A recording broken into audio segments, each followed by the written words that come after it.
Audio Jungle.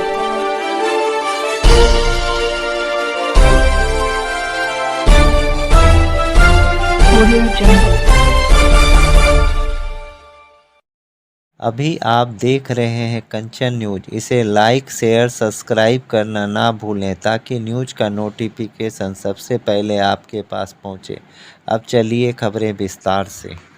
को साकार करने वाले आदरणीय गृह मंत्री श्री अमित शाह जी हम लोग के बीच आ रहे हैं। जय घोष के साथ उनका स्वागत हो। जय श्री राम। बहुत बहुत धन्यवाद। मेरे साथ बोलिए भारत माता की। क्यों भाई, कटिहार वालों की आवाज को क्या हो गया है? मोदी जी को फिर से प्रधानमंत्री बनाना है या नहीं बनाना है? बिहार की 40 सीट एनडीए को जिताना है या नहीं जिताना है? दुलाल चंद गोस्वामी को फिर से सांसद बनाना है या नहीं बनाना है? तो ऐसी आवाज नहीं चलेगी। मेरे साथ दोनों हाथ उठाइए, उठाइए सभी कटिहार वालों हाथ। विजय के संकल्प की मुट्ठी बींचे और प्रचंड आवाज से बोलिए भारत माता की, भारत माता की। वंदे वंदे। आज कटिहार के राजेंद्र स्टेडियम में दुलाल चंद जी को जिताने की सभा में मेरे साथ उपस्थित सम्माननीय मुख्यमंत्री बिहार श्रीमान नीतीश बाबू, बिहार के मंत्री श्रीमान विजय चौधरी जी, राज्यसभा के सदस्य संजय झा जी, बहन लेसी सिंह जी, श्री अनिल शर्मा जी, श्री तारकिशोर प्रसाद जी, श्री अशोक अग्रवाल जी, श्री संजय सरावगी जी, बहन निशा सिंह जी, बहन कविता देवी जी, श्री विजय सिंह जी, महापौर उषा देवी जी, जिला परिषद अध्यक्ष श्रीमती रश्मि सिंह, पूर्व सांसद निखिल चौधरी, पूर्व विधान पार्षद राजवंश सिंह जी, और आज कटिहार की सभा में इतनी चिलचिलाती धूप में आए हुए प्यारे भाइयों बहनों माताओं और मेरे जिगर के टुकड़े जैसे युवा मित्रों, आप सभी को नमस्कार। भाइयों और बहनों, सबसे पहले त्रिमुहानी संगम की इस पवित्र भूमि कटिहार को मैं प्रणाम कर कर मेरी बात की शुरुआत करना चाहता हूं। माता शीतला की पवित्र भूमि, कल्याणी झील की देवीय धरा, बाबा गोरखनाथ का मंदिर और मां बड़ी दुर्गा के मंदिर को भी प्रणाम कर कर मेरी बात की शुरुआत करना चाहता हूं। भाई और बहनों, आप सभी को मालूम है कि आने वाले दिनों में देश में लोकसभा का चुनाव चल रहा है। देश की जनता ने ये तय करना है कि अगले 5 साल के लिए देश का प्रधानमंत्री कौन होगा। मैं जहां जहां गया, आज बंगाल से आया, पूरे देश में घूमकर आया हूं। जहां जहां जाते हैं लोग मोदी मोदी मोदी मोदी के नारे लगाते हैं। भाइयों और बहनों, कटिहार वालों, मैं आज आपको कहने आया हूं, आप मोदी जी को प्रधानमंत्री बनाना चाहते हैं ना? जोर से बोलिए, चाहते हैं ना? तो हमारे भाई गोस्वामी जी के निशान तीर पर दिया हुआ एक एक वोट नरेंद्र मोदी जी को प्रधानमंत्री बनाएगा, तीसरी बार प्रधानमंत्री बनाएगा। भाई और बहनों, मोदी जी ने इस देश में से परिवारवाद को नाबूद किया है। मोदी जी ने जातिवाद और तुष्टीकरण को भी समाप्त करने का काम नरेंद्र मोदी जी ने किया है और मोदी जी ने हर एक व्यक्ति का विकास करने का काम नरेंद्र मोदी जी ने किया। इतने सालों से एक कांग्रेस पार्टी और इनके साथी लालू जी कहते थे गरीबी हटाओ, मगर गरीबी नहीं हटती थी। एक 10 ही साल में मोदी जी ने 80 करोड़ से ज्यादा देश की जनता को प्रति माह प्रति व्यक्ति 5 किलो अनाज मुफ्त में भेजने का काम नरेंद्र मोदी जी ने किया है। 12 करोड़ से ज्यादा शौचालय बनाने का काम किया। 4 करोड़ से ज्यादा लोगों को घर देने का काम किया। 10 करोड़ से ज्यादा माताओं को उज्ज्वला का गैस का कनेक्शन देने का काम किया और 14 करोड़ से ज्यादा गरीबों को नरेंद्र मोदी जी ने नल से जल देने का काम किया है। ये 10 साल के अंदर मोदी जी ने गरीबों के जीवन में बहुत बड़ा परिवर्तन लाने का काम किया है। भाई और बहनों, आज लालू जी और कांग्रेस पार्टी एक होकर हमारी पार्टी और जदयू नीतीश जी के खिलाफ चुनाव लड़ रही है। आप लोगों को लालू राबड़ी का शासन याद है या नहीं है? भाई याद है ना? बिहार को जंगल राज में बदलकर इस लालू प्रसाद यादव ने रख दिया था। गरीब, पिछड़ा, दलित, ओबीसी सब पर अत्याचार होते थे।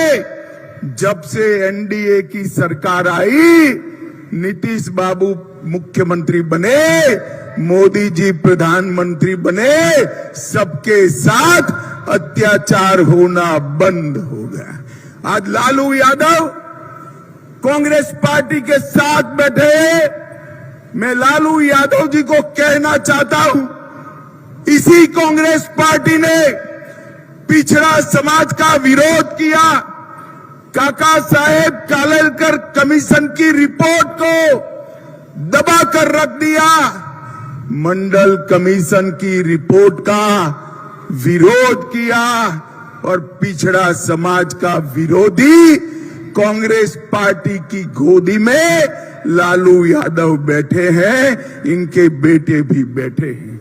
भाई और बहनों, मैं आज कहने आया हूं, भारतीय जनता पार्टी ने सबसे पहला ओबीसी प्रधानमंत्री, पिछड़ा वर्ग का प्रधानमंत्री, अति पिछड़ा वर्ग का प्रधानमंत्री नरेंद्र मोदी को प्रधानमंत्री बनाने का काम भारतीय जनता पार्टी ने किया।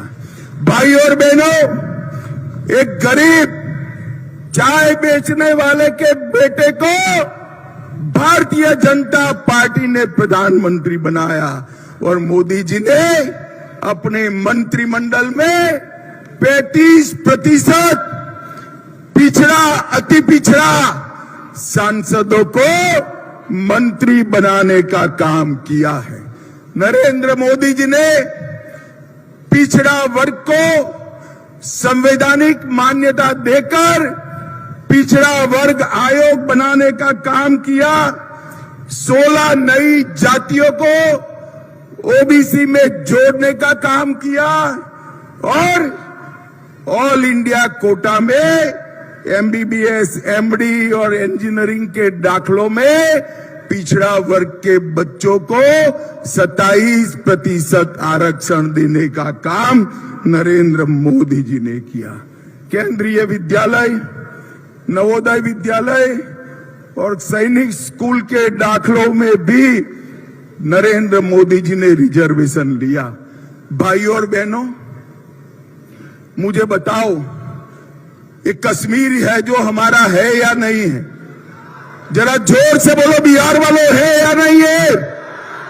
ये खड़गे जी कहते हैं राजस्थान और बिहार का कश्मीर से क्या लेन देन? खड़गे साहब, आपको मालूम नहीं है, बिहार का बच्चा बच्चा कश्मीर के लिए अपनी जान देने के लिए तैयार है, जान देने के लिए। भाई और बहनों, ये धारा 370 को लालू और कांग्रेस पार्टी 70 साल से बचाकर बैठी थी। 5 अगस्त 2019 को नरेंद्र मोदी जी ने धारा 370 को समाप्त कर दिया और कश्मीर को हमेशा के लिए भारत का हिस्सा। मोदी जी ने नक्सलवाद को समाप्त किया, आतंकवाद पर नकेल कसी। एक कांग्रेस की सरकार थी, आए दिन आतंकवादी घुस आते थे, बम धमाके करते थे, कोई कुछ नहीं बोलता था। मोदी जी की सरकार आई, उरी और पुलवामा में हमला किया। उरी और पुलवामा के हमले के बाद 10 ही दिन में सर्जिकल स्ट्राइक और एयर स्ट्राइक कर पाकिस्तान के घर में घुसकर आतंकवादियों का सफाया करने का काम नरेंद्र मोदी जी ने किया। भाई और बहनों, मोदी जी ने देश को सुरक्षा देने का काम किया है और ये जो इंडी गठबंधन है वो फिर से बिहार को लालटेन युग में ले जाना चाहते हैं। नीतीश बाबू ने गांव-गांव में बिजली पहुंचाई है, घर घर में बिजली पहुंचाई है। वो लालटेन युग में फिर से ले जाना चाहते हैं और फिर से ओबीसी पर वो अत्याचार करना चाहते हैं। भाई और बहनों, मोदी जी के शासन में हर सप्ताह एक यूनिवर्सिटी खुली है। 10 साल तक लगातार हर दिन 2 नए कॉलेज खुले हैं। 55 पेटेंट हर दिन रजिस्टर हुए हैं और गरीबों को हर रोज 1.5 लाख मुद्रा का लोन देने का काम नरेंद्र मोदी जी ने किया है। भाई और बहनों, मोदी जी ने न केवल देश को विकसित किया, मोदी जी ने बिहार को भी विकसित किया। मैं आज पूछना चाहता हूं, कांग्रेस पार्टी और लालू जी को 10 साल तक आपकी सरकार थी, बिहार को क्या दिया? 10 साल में बिहार को 2,80,000 करोड़ रुपया दिया। अब 10 साल आपने मोदी जी को प्रधानमंत्री बनाया, 2,80,000 करोड़ कांग्रेस ने दिया था। मोदी जी ने 2,80,000 करोड़ बनाम 9,23,000 करोड़ रुपया बिहार के विकास के लिए देने का काम किया है। इसके अलावा 4 लाख करोड़ रुपया सड़क और पुल के लिए, 1 लाख करोड़ रुपया रेलवे के विकास के लिए, 2,000 करोड़ एयरपोर्ट के उत्थान के लिए मोदी जी ने देने का काम किया है। और कटिहार में भी ढेर सारे काम हुए। 2500 करोड़ से 50 किलोमीटर लंबे नारायणपुर पूर्णिया सड़क का निर्माण, 2 बड़े पुल, 2 फ्लाईओवर और 1 बाईपास इसमें शामिल है। 2,000 करोड़ से 22 किलोमीटर लंबे 4 लेन साहिबगंज मनियारी गगन पुल का निर्माण, नमामि गंगे योजना से 12 करोड़ रुपए से कटिहार जिले में मनिहारी में रिवर फ्रंट का निर्माण, कटिहार स्टेशन, ओवरब्रिज, 82,000 गरीबों को आवास, 2,000 शहरी गरीबों को आवास, 1,81,000 लोगों को 5 लाख तक का पूरा स्वास्थ्य का खर्चा free of cost Ayushman Bharat योजना में दिया। 4,50,000 माताओं को गैस का सिलेंडर दिया। 2 लाख किसानों को किसान सम्मान निधि दिया। कटिहार में इंजीनियरिंग कॉलेज बना, पॉलिटेक्निक कॉलेज का भी निर्माण हुआ और सदर जिला अस्पताल का भी पुनर्निर्माण हो रहा है। कटिहार वालों, लालू जी की लालटेन और पंजे के साथ जाएंगे तो दंगे मिलेंगे, अत्याचार मिलेगा, अन्याय मिलेगा, गरीबी और भूखमरी मिलेगी। एनडीए के साथ आएंगे, कमल के निशान और तीर के निशान के साथ आएंगे तो मोदी जी और नीतीश जी की डबल इंजन सरकार हमारे बिहार को आगे बढ़ाएगी, खुशहाली लाएगी। अंत में मैं इतना ही कहना चाहता हूं, मोदी जी को प्रधानमंत्री बनाने के लिए बिहार की सभी 40 सीटों पर विजय प्राप्त करने के लिए हमारे भाई दुलालचंद गोस्वामी को प्रचंड बहुमत से जिताइए और नरेंद्र मोदी जी का हाथ मजबूत करिए। मुझे बताओ कटिहार वालों, दुलालचंद जी को जिताएंगे क्या? जोर से बोलिए, जिताएंगे? तीर के निशान पर बटन दबाएंगे? मोदी जी को फिर से प्रधानमंत्री बनाएंगे? तो मेरे साथ दोनों हाथ उठाइए, उठाइए दोनों हाथ और बोलिए, भारत माता की, भारत माता की जय श्री राम, वंदे वंदे। बहुत बहुत धन्यवाद। हम आदरणीय दुलाल जी और कटिहार लोकसभा के अंतर्गत पड़ने वाले सभी विधायक और विधान पार्षद से आग्रह करते हैं, गुलाब की माला ला करके विधायकों के हाथ में दें। और आदरणीय न्यू अपडेट के लिए देखते रहिए कंचन न्यूज।